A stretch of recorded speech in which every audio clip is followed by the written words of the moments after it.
Ransomware actors are more smash and grab these days. They don't get in and sit there and dwell. They break in, they elevate up to domain admin, and then they just start encrypting stuff rapidly. The fallout from the cyber attack. A significant amount of private data has been hacked. Cyber attack that hit Marks and Spencer 3 weeks ago. The firms revealed some personal customer data was stolen in the Just attack. because you've got good backups doesn't mean you can get those backups up and running quickly. What's more likely to happen? Is head office going to burn down? Or are we, this multi-million international corporation, going to get ransomware because we've got a lot of money? The worst year on record for ransomware attacks. They have to get it right once.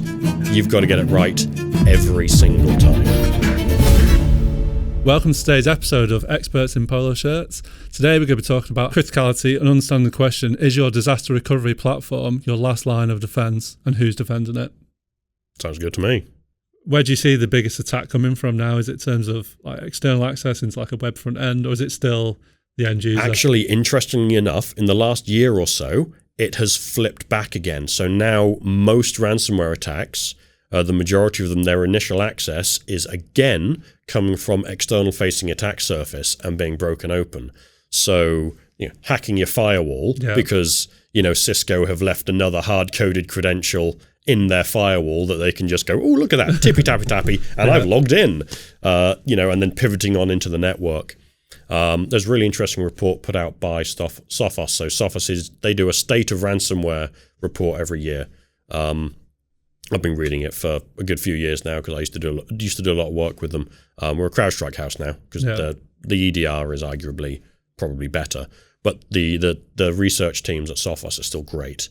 You got some great statistics out, and I think it was 37% in 2025 of ransomware attacks initiated with attacking an external attack surface and breaking in that way.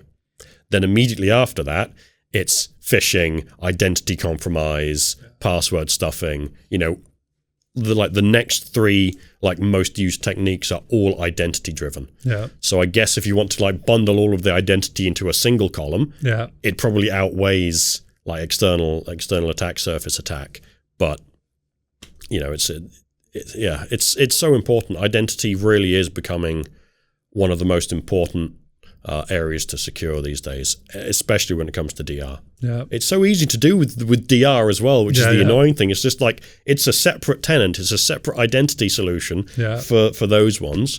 And you want to get into the last ditch, oh god, everything's on fire backups. Yeah. Well, the password is in a safe, right?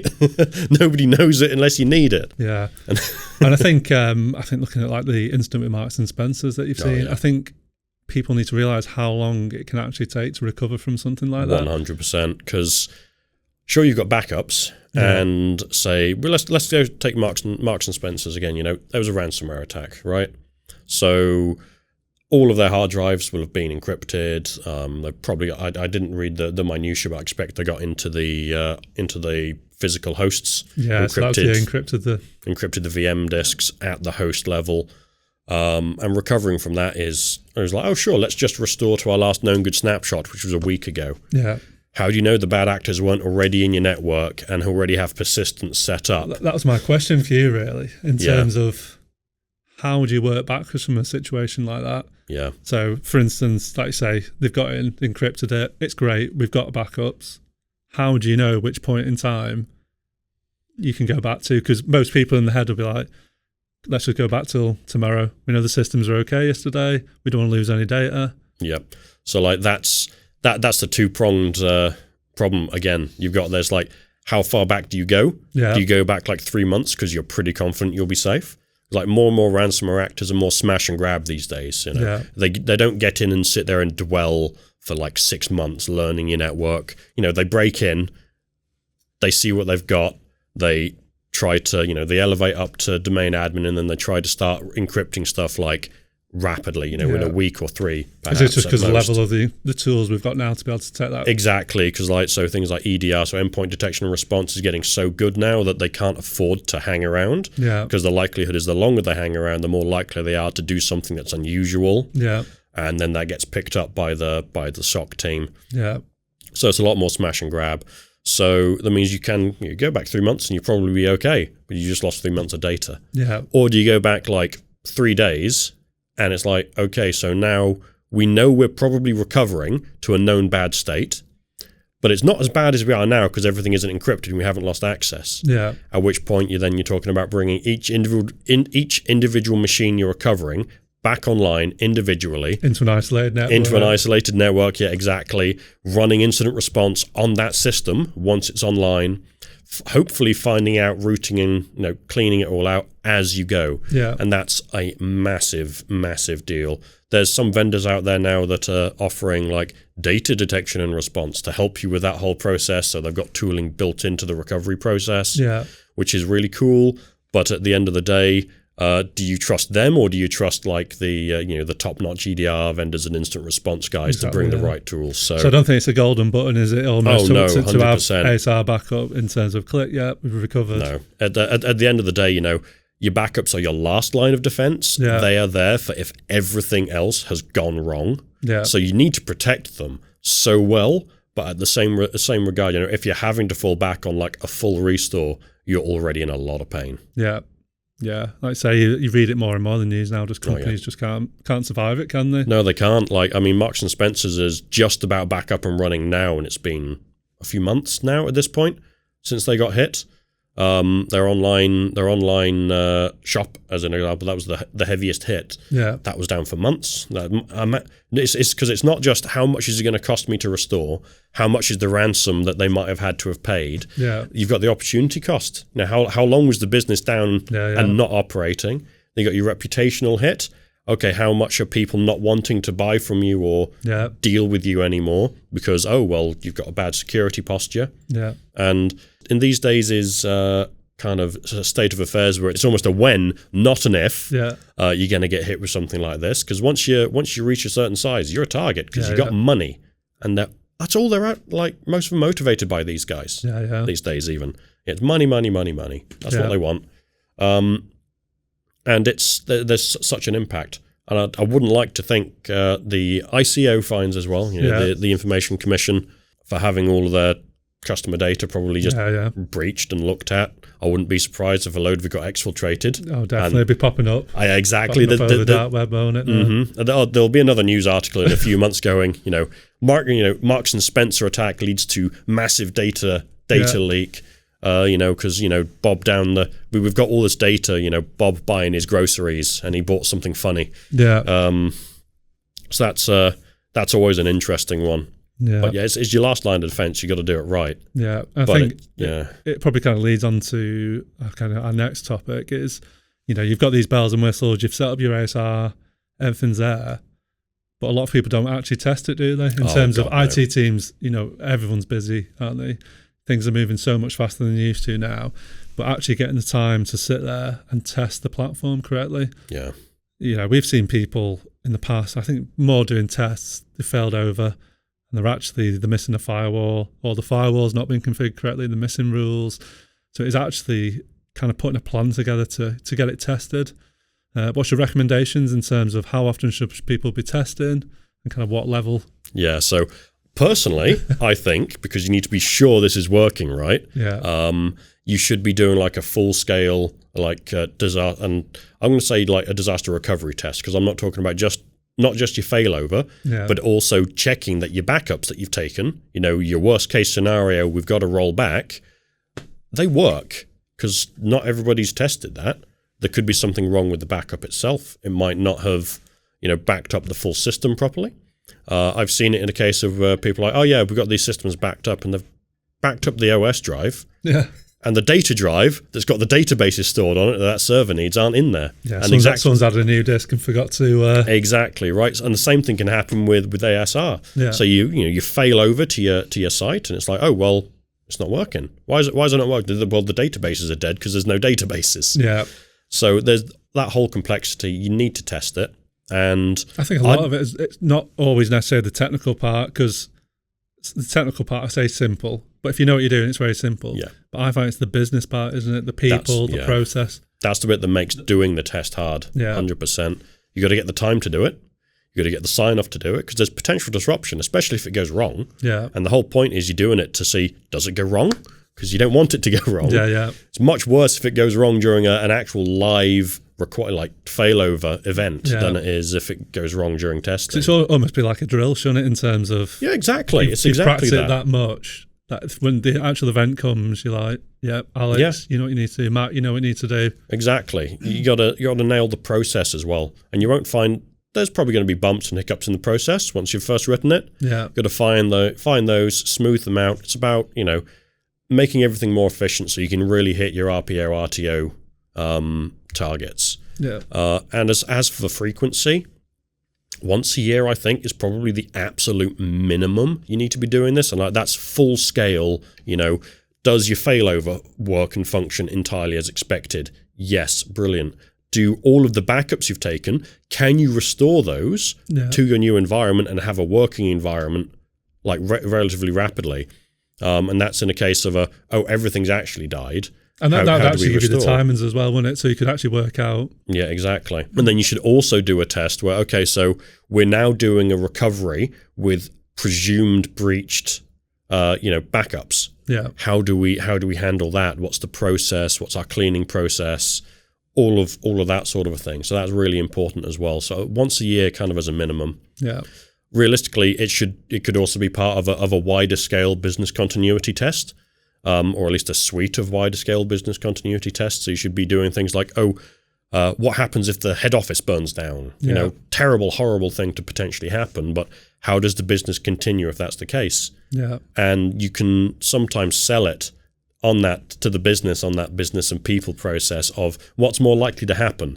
Is head office going to burn down, or are we, this multi-million, international corporation, going to get ransomware because we've got a lot of money? I think that's the big shift, isn't it? I think 10 years ago it was all, is my building going to get flooded? Is it going to get burnt down? Yeah. But not that's overlooked now. But I think now with remote working, people don't have it's not as much of an in issue the office anymore, do they? Yeah, exactly. Like our recovery plan is if the office burns down, everybody goes home and works from home. It's like, thumbs up, good to go, off, like sorted. Not ideal, but it's not the end of the world. And I think lots of businesses are kind of more heading in towards that area. Yeah, I think something like Azure gives you the scalabilities, doesn't it? If we talk about the people working in office, but if we need to send people home, we can scale up something like Azure Virtual Desktop. We can go from 50 people to 500 people in probably an hour of scaling it out for people to get logged in, and they've got a desktop. We can work from home then. Exactly. So that helps with the business side of things, and it's the risk as well that ties into it. Like these days, what's more likely? Getting hacked or your building burning down? Yeah. Probably getting hacked, realistically, especially if you got the money in bank and you're not doing all your basic cyber hygiene. I think people's cyber insurance is probably worth more than their building insurance now. Yeah, I wouldn't be surprised for a lot of people, right? I would not be surprised. Yeah. That's a really good point, to be fair, isn't it? Yeah. I wonder how many people are paying more in their cyber insurance than they are on their buildings insurance. There's going to be some trends to do with industries and things like that which you're going to get hit by. Yeah. Yeah, the best one with cyber insurance, of course, is if you've got cyber insurance, you're actually more likely to get hacked. Yeah, because no joke, there's some bad actors out there that when they're doing their recon, they're like, these guys have cyber insurance. Yeah, they're more likely to pay. Yeah, so you're more likely to get hit. No, not saying you shouldn't have it. You definitely should. It's just something to be aware of. Like the statistics are not necessarily in your favor. Yeah, I think so. You say it's not if. It's when, isn't it? It's a when. It's like once you get past a certain size as a business, when you grow past the, having to navigate like the shotgun approach that a lot of bad actors, take, like throwing everything everywhere, see what sticks. Yeah. To when you kind of get past that, to people deliberately going after you, they're targeting you to see what they can get. That's when things really get from that, if to when, because they will get in eventually, probably, because it's that good old fashioned. They have to get it right once. Yeah. You've got to get it right every single time. Yeah. What's your take on pen testing then? So in terms of the frequency of people doing it, obviously I've seen how like once a year I see a lot of people doing it. But to me, I think all it takes is for one firewall rule to be something to be misconfigured. Yeah, it's an ongoing issue. Is there any tools there which can be doing it kind of live? Loads, live yeah. Now? So there's been a suite of tools that kind of been evolving over the past 4 or 5 years. Really, it's really starting to get popular now. They've been called The industry's like name or acronym for it keeps getting changed. It used to be called BAS, B-A-S, that's Breach and Attack Simulation. Yeah. Gartner have just decided to call it AEV, which is Attack and Exposure Verification. But basically the idea is that instead of running a penetration test once a year to get, your rubber stamp for your compliance requirements, it's about continuously and ongoingly testing and working on your environment to find vulnerabilities and then remediate them. So it's like taking the good old-fashioned, vulnerability scanning for endpoints and whatnot. You'd scan them like scan them multiple times a day. Oh, I found a vulnerability in some software. Better go patch it. Yeah. But on a grander scale, looking at your infrastructure, looking at your identities, looking at everything from a more strategic layer on a continuous and ongoing basis, finding those attack paths, and then remediating them as well. So it's a really interesting question. I'm seeing, I think that's going to be quite a growth area at the moment. It's something that we're looking at, and we've got service to deliver that. We've got a few customers on that. They're getting loads of value out of it. It's a fascinating area of growth right now. Yeah. And there's so many things you need to work on. And a lot of it comes back to your basic cyber hygiene, hedgehog principle. You don't have to be impenetrable, but what's going to get swooped down, picked up by a bird of prey or something? Is it going to be a hedgehog or is it going to be a rat? One of them's got spikes. As long as you're more difficult to take than somebody who's easier, just move on. It helps. Well, running faster than you don't have to outrun the bear. You just got to outrun the other guy. That's a good way of looking at it. Yeah, it's obviously that's not like a set rule, but if you're more difficult to target, you're going to be more difficult to get into. People might look elsewhere. It can help. Some low-hanging fruit. Exactly, yeah. And your basic cyber hygiene, like strong authentication, making sure all your endpoints are under management, making sure you've got network segregation, so your smart TVs and your smart light switches and all this are on a separate network. That's segregated. I think that's a good point about the backups, isn't it? They need to be on a separate network. You do see plenty of people with... we've got a Veeam server. It needs access to VMware. We just put it on the same network. Exactly, and that's not a problem for quick instant restores, right? There's whoopsie, somebody accidentally deleted DC03. Quick, let's restore it from Veeam. Perfect, works for that. And ideally, you should have that because that increases your recovery time to really rapid, right? Brilliant. What isn't so good is when that's your only backup storage location. You need to pipe it out somewhere else, pipe it up into Azure, pipe it out to another site, Get it off-site, get it immutable, get it air-gapped. Definitely. Something like that. It's so important. So I guess let's delve into, so we're backing up in Azure, say we're backing up servers, we've got files being backed up. What's actually protecting that from someone going in and deleting those backups from that vault? That's a really great one. So generally, the term we'd be using is immutability. The idea being that once the data's gone into your immutable data store, it can't be deleted, it can't be updated, it can't be edited until, say, a predefined policy comes along and clears that out. So you might have a retention policy of, say, this data store has 6 months of retention. And once the data goes in, it basically cannot be changed. You can pull it back out, but it can't be changed within the data store. That's to prevent bad guys getting in. Accidental deletion. That's a big one that a lot of people always forget about these days. Is users are not necessarily perfect, and whilst us techies like to pretend we are, not always the case as well, right? You never know when somebody's going to accidentally hit the wrong button. Yeah, and I think really it comes down to the planning of the backups as well, isn't it? Like you said there, people can't delete it. Joe in IT comes along, he's just set a backup going twice a day of a 10 terabyte server with a 10-year retention on it. Ooh. And then that server gets deleted after 6 months.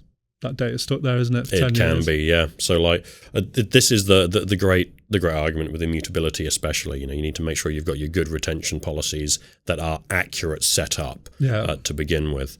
And the data growth problem it's coming back, as I said, because everybody's got to encrypt your backups, which is obviously definitely the right thing to do.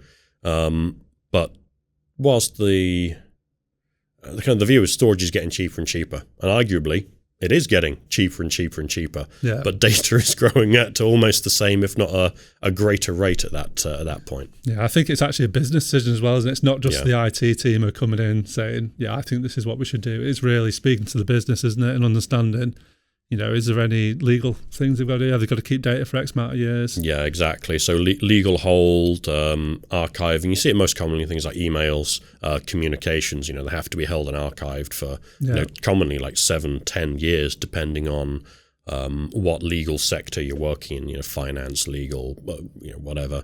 All got individual compliance requirements, and they can really drive your data retention up.